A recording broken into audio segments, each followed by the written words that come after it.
Mais on commence tout de suite, je vous le disais, par se pencher sur la politique de l'aide au développement en Belgique. Bonsoir Nicolas Van Nuffel. Bonsoir. Vous êtes responsable plaidoyer au CNCD 1111. Alors la Belgique n'en fait pas assez en matière d'aide au développement? Loin de là. La Belgique s'est engagée il y a presque 50 ans, en 1970, à consacrer chaque année une toute petite partie de ses richesses, 0,7%.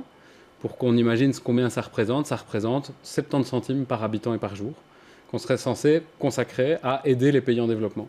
Elle n'a jamais atteint cet objectif-là, mais surtout, alors que toute une série de nos voisins font vraiment des efforts pour respecter cet objectif maintenant, la Hollande, l'Allemagne, le Royaume-Uni, etc., eh bien, le gouvernement de Charles Michel, lui, il a décidé d'un plan de coupe assez massif dans l'aide au développement, et donc on est aujourd'hui aux alentours de 0,4% au lieu de 0,7%, et ça va continuer à diminuer, donc on pourrait être aux alentours de la moitié de l'engagement. Ouais. Et donc c'est pour ça qu'une série de personnalités issues de plein de milieux, entreprises, culture, etc., les directeurs d'université ont dit il faut qu'on refasse des efforts pour l'aide au développement. Alors, réponse de Alexandre de Croo, juste sur cet aspect-là de la position de la Belgique par rapport à ses voisins européens ou ses voisins de l'OCDE. Et il répond que la Belgique est finalement pas un mauvais élève et plutôt bien placée dans la liste des pays européens en matière d'aide au développement. Alors, ça dépend à qui on se compare, mais on avait un ministre de la coopération qui s'appelait Charles Michel, il y a 7 ans, quand en 2010 la Belgique a frôlé les 0,7%. Et là, elle était vraiment dans le peloton de tête. Elle n'avait pas atteint tout à fait son objectif, mais elle avait rejoint les pays scandinaves, le Luxembourg, etc., qui sont des pays qui, chaque année, respectent leur engagement. Depuis, on n'a pas arrêté de couper dans l'aide au développement. Non, aujourd'hui, la Belgique n'est pas dans le peloton de tête du tout. Elle a rejoint un genre de ventre mou. Notre pays était un exemple en matière d'engagement dans les années 2000, et aujourd'hui, il a rompu avec cet exemple. Ouais, cette baisse, elle date vraiment de ce gouvernement-ci, ou dans les gouvernements précédents avait déjà commencé une diminution de l'aide au développement? Donc le pic a été atteint en 2010, et depuis, les 2 gouvernements suivants ont fait des coupes. Donc il y a eu une première vague de coupes sous le gouvernement Di Rupo entre 2011 et 2014. Alors la grande différence, c'est qu'on avait commencé à faire une série de coupes et on disait mais c'est la crise et on réaugmentera ensuite. Et on continue à dire on va viser les 0,7%. Ici, on a un gouvernement qui, dès son entrée, dès le début de la législature, a dit on va couper, et on va couper de façon assez massive, puisqu'au total, c'est 1,5 milliard d'euros en moins sur les 5 ans qui n'iront pas vers les pays qui en ont le plus besoin. Chiffre confirmé par le cabinet de Alexandre de Croo, qui est en charge de la coopération au développement. Mais lui répond qu'au fond, jusqu'ici, les politiques n'étaient pas suffisamment efficaces et que donc, face à une politique de l'argent, de toujours plus d'argent, eh bien, lui est plutôt favorable à une politique de l'efficacité. Qu'est-ce que vous répondez, vous, à cet argument? Être efficace, c'est très bien, mais être efficace avec zéro, à un moment, ce sera juste plus possible.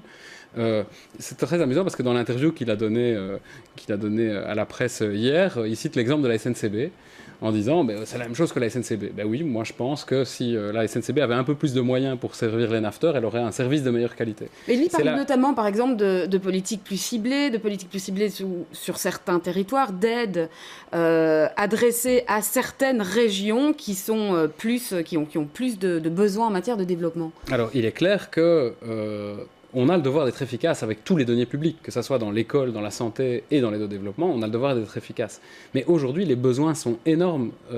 Il suffit de regarder le journal télévisé et de regarder l'actualité du monde pour voir qu'aujourd'hui, il y a toute une série de pays où on meurt encore de faim, où il n'y a pas d'accès à la santé, où il n'y a pas d'accès à l'école, etc.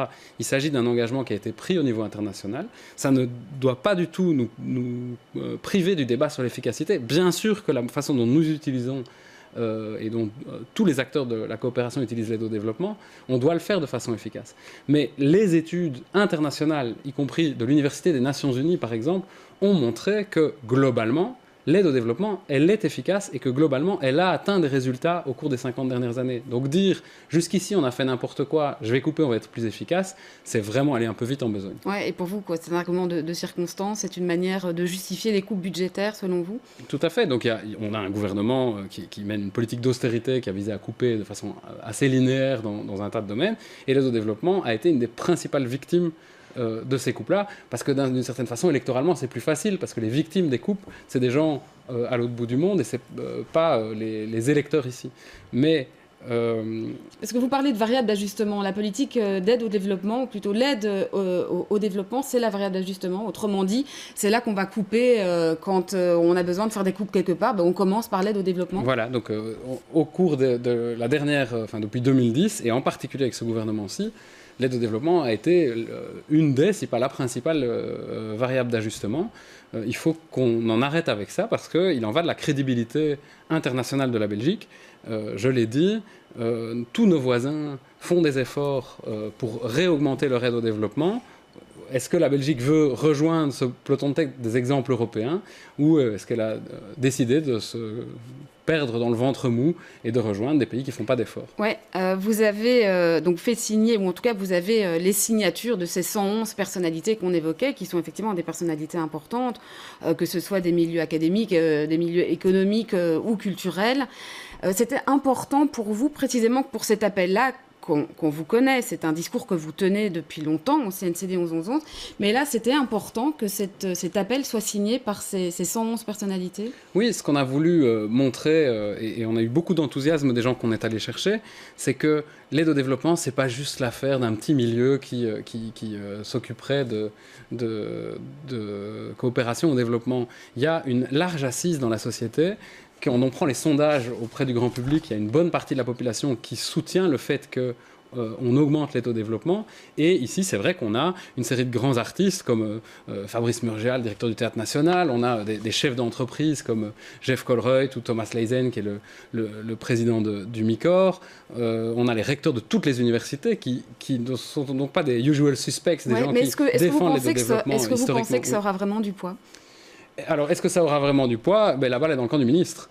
Et ce qui est quand même intéressant, c'est que dans la réponse qu'il a donnée suite à cet appel, il confirme cet objectif des 0,7%.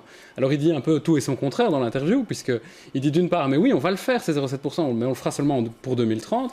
Mais par ailleurs, je ne comprends pas pourquoi on me demande d'augmenter, parce qu'aujourd'hui, ce qu'il faut, c'est plus d'efficacité. Eh bien, qu'il prenne une partie de sa réponse et qu'il réalise ses engagements. Les finances publiques de la Belgique sont en train de s'améliorer et le gouvernement s'en félicite. Eh bien, c'est le moment de montrer que nous voulons jouer un rôle important sur la scène internationale et donc être des exemples de ce point de vue. Ouais, vous lui donnez rendez-vous pour pouvoir échanger sur vos manières de voir justement l'aide au développement, puisque lui parle de concret, de la manière dont il faut envisager les politiques de développement. Oui, alors on le rencontre, on a souvent l'occasion de le rencontrer, on le rencontrera encore.